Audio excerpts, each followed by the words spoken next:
Hello friends, PMK ಪಾಠಶಾಲೆ YouTube ಚಾನಲ್ಗೆ ಎಲ್ರಿಗೂ ಸ್ವಾಗತ. ನಾನು ನಿಮ್ಮ ಪ್ರೀತಿಯ ಪರಮೇಶ್ ಅಂತ. ಇವತ್ತಿನ ವಿಡಿಯೋದಲ್ಲಿ ಕರ್ನಾಟಕ ರತ್ನ ಪ್ರಶಸ್ತಿಯ ಬಗ್ಗೆ ತಿಳಿದುಕೊಳ್ಳೋಣ. ಕರ್ನಾಟಕದ ಅತ್ಯುನ್ನತ ನಾಗರಿಕ ಪ್ರಶಸ್ತಿ ಯಾವುದು ಅಂದರೆ ಅದು ಕರ್ನಾಟಕ ರತ್ನ ಪ್ರಶಸ್ತಿಯಾಗಿದೆ. ಕರ್ನಾಟಕ ರತ್ನ ಪ್ರಶಸ್ತಿಯು 50 ಗ್ರಾಮದ ತೂಕದ ಚಿನ್ನ, ಒಂದು ಶಾಲು ಮತ್ತು ಗೌರವ ಸಲ್ಲಿಸಲಾಗಿದೆ. ಕರ್ನಾಟಕ ರತ್ನ ಪ್ರಶಸ್ತಿಯನ್ನು 1992ರಲ್ಲಿ ಸ್ಥಾಪನೆ ಆಯಿತು. ಸ್ಥಾಪನೆಯಾದ ಸಂದರ್ಭದಲ್ಲಿ ಕರ್ನಾಟಕದ ಮುಖ್ಯಮಂತ್ರಿ ವೀರಪ್ಪ ಮೊಯ್ಲಿ, ರಾಜ್ಯಪಾಲರು ಖುರ್ಷದ್ ಆಲಂ ಖಾನ್ ರವರು ಇದ್ದರು. ಕರ್ನಾಟಕ ರತ್ನ ಪ್ರಶಸ್ತಿ ಪಡೆದವರ ಒಟ್ಟು ಸಂಖ್ಯೆ 10 ಜನ ಪಡೆದುಕೊಂಡಿರ್ತಾರೆ. ಇದಕ್ಕೊಂದು ಕೋಡ್ ಕೊಡ್ತೀನಿ ಫ್ರೆಂಡ್ಸ್, ಸಿಂಪಲ್ ಆಗಿ. ಆ ಕೋಡ್ ಯಾವುದಪ್ಪ ಅಂದ್ರೆ ಕುರಾನಿ ರಾದೇಬಿ ಶಿಜಾವಿ ಪು ಅಂತ. ಕುರಾನಿ ರಾದೇಬಿ ಶಿಜಾವಿ ಪು ಅಂತ. ಕು ಅಂದ್ರ ಕುವೆಂಪು 1992ರಲ್ಲಿ ಸಾಹಿತ್ಯ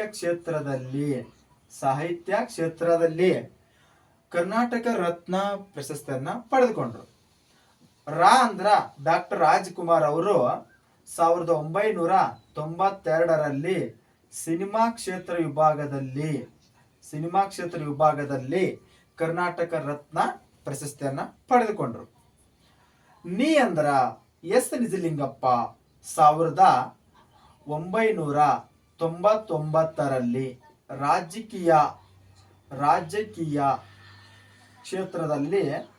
ರಾಜಕೀಯ ಕ್ಷೇತ್ರದಲ್ಲಿ ಪಡೆದುಕೊಂಡ್ರು. ರಾ CNR ರಾವ್ ರವರು ವಿಜ್ಞಾನ ಕ್ಷೇತ್ರದಲ್ಲಿ 2000ರಲ್ಲಿ ಕರ್ನಾಟಕ ರತ್ನ ಪ್ರಶಸ್ತಿಯನ್ನ ಪಡೆದುಕೊಂಡ್ರು. ದೇ ಅಂದ್ರ ದೇವಿ ಪ್ರಸಾದ್ ಶೆಟ್ಟಿ 2001ರಲ್ಲಿ ಯಾವ ಕ್ಷೇತ್ರದಲ್ಲಿ? ವೈದ್ಯಕೀಯ ವಿಭಾಗದಲ್ಲಿ ಪಡೆದುಕೊಂಡ್ರು. ಬಿ ಅಂದ್ರ ಭೀಮಸೇನ ಜೋಶಿ 2005ರಲ್ಲಿ ಸಂಗೀತ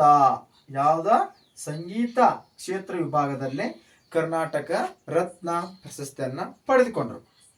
ಸಿ ಅಂದ್ರ ಶಿವಕುಮಾರ್ ಸ್ವಾಮೀಜಿ 2007ರಲ್ಲಿ ಸಾಮಾಜಿಕ ಸೇವೆ ವಿಭಾಗದಲ್ಲಿ ಇವರು ಕರ್ನಾಟಕ ರತ್ನ ಪ್ರಶಸ್ತಿಯನ್ನ ಪಡೆದುಕೊಂಡ್ರಂತ ಹೇಳಬಹುದು. ನಿನ್ನ ಜೆ ಅಂದ್ರ ದೇ ಜವರೇಗೌಡ 2008ರಲ್ಲಿ ಸಾಹಿತ್ಯ ಕ್ಷೇತ್ರ ವಿಭಾಗದಲ್ಲಿ ದೇ ಜವರೇಗೌಡರವರು ಕರ್ನಾಟಕ ರತ್ನ ಪ್ರಶಸ್ತಿಯನ್ನ ಪಡೆದುಕೊಂಡ್ರಂತ ಹೇಳಬಹುದು. ನಿನ್ನ ವಿ ಅಂದ್ರ ವೀರೇಂದ್ರ ಹೆಗಡೆ 2009ರಲ್ಲಿ ಸಾಮಾಜಿಕ ಸೇವೆ ವಿಭಾಗದಲ್ಲಿ ಕರ್ನಾಟಕ ರತ್ನ ಪ್ರಶಸ್ತಿಯನ್ನ ಪಡೆದುಕೊಂಡ್ರಂತ ಹೇಳ್ಬೋದು. ಇನ್ನು ಕೊನೆಯದಾಗಿ ಪಡೆದಂತ ಏಕೈಕ ವ್ಯಕ್ತಿ ಯಾರಪ್ಪ ಅಂದ್ರ ಅದು ಪುನೀತ್ ರಾಜ್ಕುಮಾರ್ 2022ರಲ್ಲಿ ಪಡೆದುಕೊಳ್ತಾರೆ. ಯಾವ ಕ್ಷೇತ್ರ? ಸಿನಿಮಾ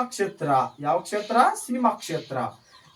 ಇವರಿಗೆ ಕರ್ನಾಟಕದ ಮುಖ್ಯಮಂತ್ರಿಯಾದ ಬಸವರಾಜ ಬೊಮ್ಮಾಯಿ 2021ರಲ್ಲಿ ಇವರಿಗೆ ಮರಣೋತ್ತರವಾಗಿ ಕರ್ನಾಟಕ ರತ್ನ ಪ್ರಶಸ್ತಿ ಘೋಷಣೆ ಮಾಡಿ 2022ರಲ್ಲಿ ಮರಣೋತ್ತರವಾಗಿ ಈ ಪ್ರಶಸ್ತಿಯನ್ನ ದಿವಂಗತ ನಟನಾದ ಪುನೀತ್ ರಾಜ್ಕುಮಾರ್ ಅವರಿಗೆ ಈ ಕರ್ನಾಟಕ ರತ್ನ ಪುರಸ್ಕಾರವನ್ನು ಸಲ್ಲಿಸಲಾಯಿತು. ಇಲ್ಲಿ ಕ್ವಶನ್ ಮಾಡ್ತಾನ ಫ್ರೆಂಡ್ಸ್, ನಿಮ್ಗೆ ಗೊತ್ತಿದ್ರೆ ಈ ವಿಡಿಯೋದಲ್ಲಿ ಕಾಮೆಂಟ್ ಮಾಡಿ. ಕರ್ನಾಟಕ ರತ್ನ ಪ್ರಶಸ್ತಿ ಪಡೆದ ತಂದೆ ಮತ್ತು ಮಗ ಯಾರು ನೀವು ತಿಳಿದಿರೋ ಹಾಗೆ ಈ ಕಾಮೆಂಟ್ ಅಲ್ಲಿ ಇವರನ್ನ ತಿಳಿಸಿ ಅಂತ ಕೇಳುತ್ತೇನೆ.